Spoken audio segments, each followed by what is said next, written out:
So I'll just read this one. It says, examining military service from the margins, the complicated service discussion series will bring together veterans and community members to examine the experiences of service members who identify themselves as female, Black, Native American, LGBTQ, or an immigrant, the dynamics, reasoning, and strength behind serving a country that does not always serve you in return.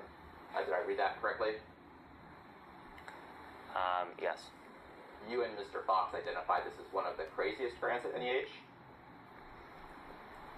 I don't know, go to the left. Yes, it appears so. Why did you do that? Because it explicitly says LGBTQ.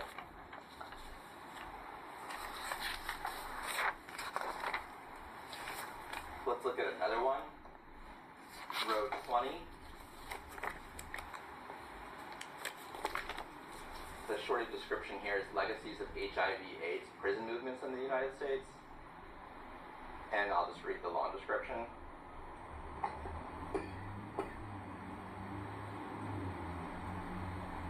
This is a history of the HIV/AIDS prison movement and its legacies in the United States.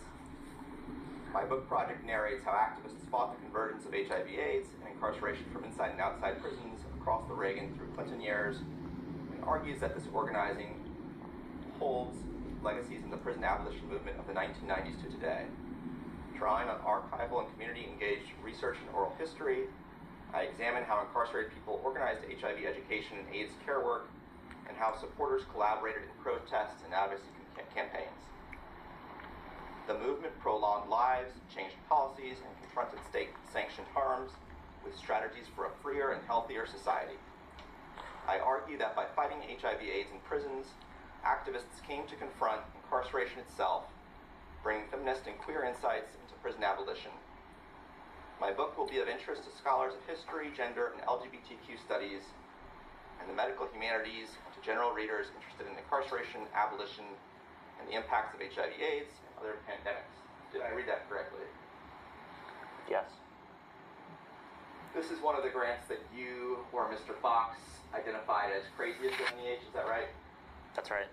Do you recall whether you identified it as craziest or whether Mr. Fox did? I don't recall. Why did you identify this as one of the craziest grants? Because it references feminist and queer insights into prison abolition and LGBTQ studies. Any other reasons? No.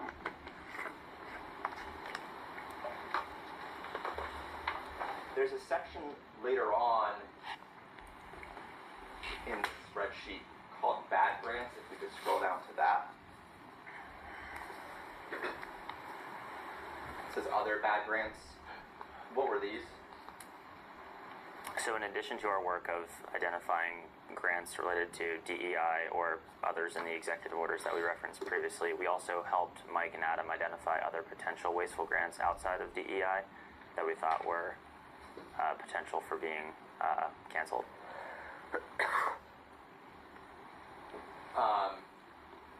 Let's take a look at row 36.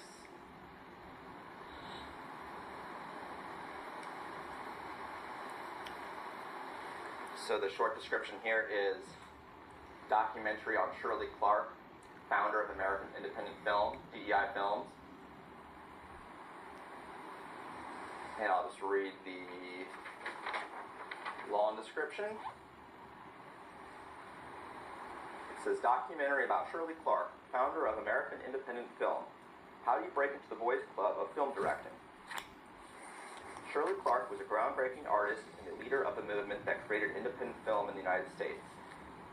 She declared war on Hollywood by telling stories about people who had always been excluded from the big screen.